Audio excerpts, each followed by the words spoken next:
Hello there everyone, Ashnflash here, and welcome on into a early LEGO Ninjago Dragons Rising set review. Today we're looking at set number 71806. This is Cole's Elemental Earth Mech, and this is retailing for $19.99 USD or $24.99 Canadian. I'm not sure if I'm going to be reviewing all of the mechs that launch on January the 1st individually like this one, because this one is just my favorite and I really wanted to talk about this. And you can see up here at the top, you get a look at the figures. Over here on the side, nothing interesting. Over here, we've got a look at Climber Kai. Then on the back, you could see there's all of these images showing you that you can combine and mix and match between all of the mechs. So that's probably going to be a separate video on its own, but let's go ahead. Let's take a closer look. All right, so as I was opening this up, I just want to show you, we've got here paper bags, which I just think is so interesting, and I'll tell you why. First of all, it's great that they are actually rolling these out here, and there you go, they can stand up on their own. But I just think it's interesting, like, if you look at some of the other sets that I've gotten for 2024, it's not every set. It's like the Turtles one from Minecraft. Now it's this, the Earth Mech, and I'm like, are they specifically only doing paper bags or rolling them out first in sets that are like animal sort of related, protecting, you know what I'm trying to say here? I think it's just an interesting pattern. All right, so it's all built up now, and I gotta say, final product, I'm disappointed.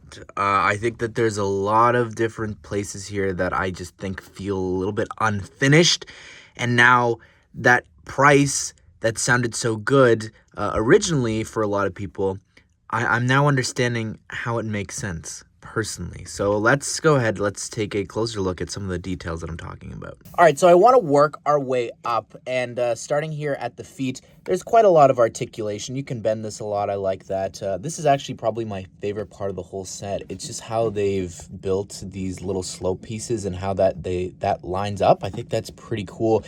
Like this, all these studs showing, it just feels so incomplete. Like, I just think that there should be some bow pieces here to like add to some slopes or different things like that, make them a little bit more thicker and rounder. And it just, again, whenever studs are shown like that, it feels incomplete. I do like that gray bit there with the orange tile. I think that's kind of cool, and obviously both the feet are the exact same there. But coming around here onto the back, when you go up a little bit, you'll notice there's this hinge, and that is there for you to actually hold onto the katana, so you could store Cole's weapon there. But the knees, these are brand new pieces, and they're pretty cool. Like, I love the look of them. I think size-wise and even just how they're curved, I think they look really great. But it's a very strange build there for the knee. Like, look at that. It's quite interesting, but yeah, there's just something about this part here, like even the fact that that's sticking out, it's like, I don't know, that just, you just wouldn't normally see something like that happen. So even just how you bend it down there, you could see that leaves so much open space for a mech that I thought was really bulky. Like, that's so open. I just thought that, at least from the pictures, it felt like it covered a lot more. And then even there, so when you bend it back a bit, like, that's such a big gap that leaves open. And then here is the front chest part, and this 2x2 print there that's used for a lot of the different mechs. But when you open it up, you could see, I like that interior. I think that looks kind of cool, and there's, a lot of transparent orange pieces in there, giving that sort of rock earth effect. I think the build for that's nice. You can't have them stand. I'll show you why, because of the shoulders on the minifigure. So you have to force Cole to sit down, and you can close it on up, but it doesn't really close him in. Like, that's quite the gap inside there, which I don't really like either. I think the cockpit should be a little bit closer. Like, it looks nice here, it's just like from above, not so much. And these were those round pieces that I was talking about that they should have used from before.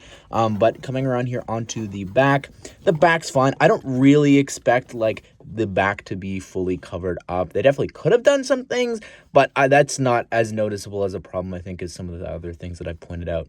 But taking a look at the arms, again, I like those shoulder pieces, and that's actually locked in there, you'll see, because they have studs on the side there, and you're able to attach them. And I think that's really cool, just how some of the transparent pieces and everything there look nice. They're using those the Evo arms and legs there for the actual arm, and that looks nice. Like, I think doubling it up like that, it adds to the thickness. I love all the transparent orange pieces here, like this rock piece here, as well as the Nexonite shields there. That looks really cool. And then the fingers, though, you'll notice that there's this little hole, and that's actually how you attach the hammer over here on this hand. And all this is it's the exact same, it's just reflected.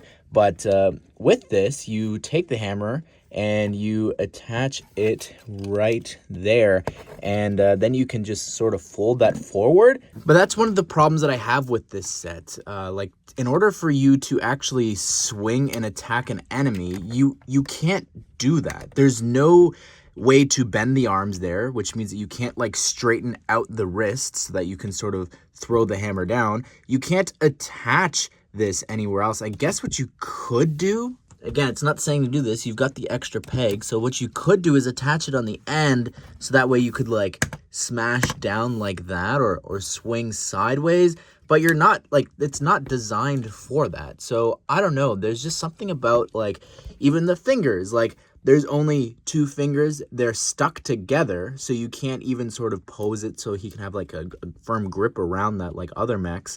But even just how you can sort of rotate it and turn it, it's just like, that's sort of the only angles that you can get to swing the hammer. And then even the hammer itself, like, look at it, it's messy. You could see here, you can spin this, like, that's not what I would want from my hammer. I want it to be brick built. I want it to be strong and sturdy and facing, you know, that they're always going to be flat the same way. But every time that you move it or do different things and wobble it around, you'll see it constantly rotates. And lastly, as I was moving on to the next bit, I noticed that, again, I like these large pieces, but boy, do they leave quite the large gap there. Here is the brand new Cole figure, and I really like the design that they've created for the Ninja this time around, like the sort of scales that they've got here on the back, the Ninjago there, and yeah, I really like just even the wraps and the different things. There's symbols on the chest. This is such a cool mask piece there with the orange and black. You can see that you've got this face with like this sort of energy, or this mask that they've got that you can see through the visor, and then they've got this new expression there on the back with this smile. This is from Dragons Rising, that face, but the rest of the outfit's new. Here's the Wolf Mask Warrior, and this is a really darn cool looking figure. I love the symbol on the back, that looks great. Just the whole aesthetic of the purple and the different blues looks so cool. I love the sword as well. That's so great. You know, you can see like the crescent moon. You've got that crescent sword. Really awesome. And this mask, though, it's dual molded. It's just absolutely incredible. You can see how it's like tied around in the back there. It's so great. But this head, like, I feel so bad covering this up. Like, it's just so detailed. I love that mask on its own is so creepy. And then on the back, they're sort of empowered or something. You can see like the eyes and the teeth are now blue. Also, you've got that neck attachment piece there too. But there you have it, everyone. That is my review of Cole's Elemental Earth Mech. I don't know, maybe let me know, am I being too critical of this thing? Parts of this just feels a little bit incomplete. There's just a lot of studs showing in different areas, lots of gaps in different places. I will say, just thinking about those gaps though, some of them could be because when you combine the other mechs, they need to be able to fit in and with whatever that mech has to offer. So maybe that is deliberate on that part, but we'll do that in a separate video. But what do you think of this mech? I know this was everyone's favorite going into this wave, so are you excited to pick this up? Comment it all down below. Be sure to subscribe, turn on the bell notifications so that you don't miss out on future LEGO Ninjago Dragons Rising set news and reviews just like this one. Hope you guys did enjoy the video. Hope you all have a great day. We'll see you all in the next one.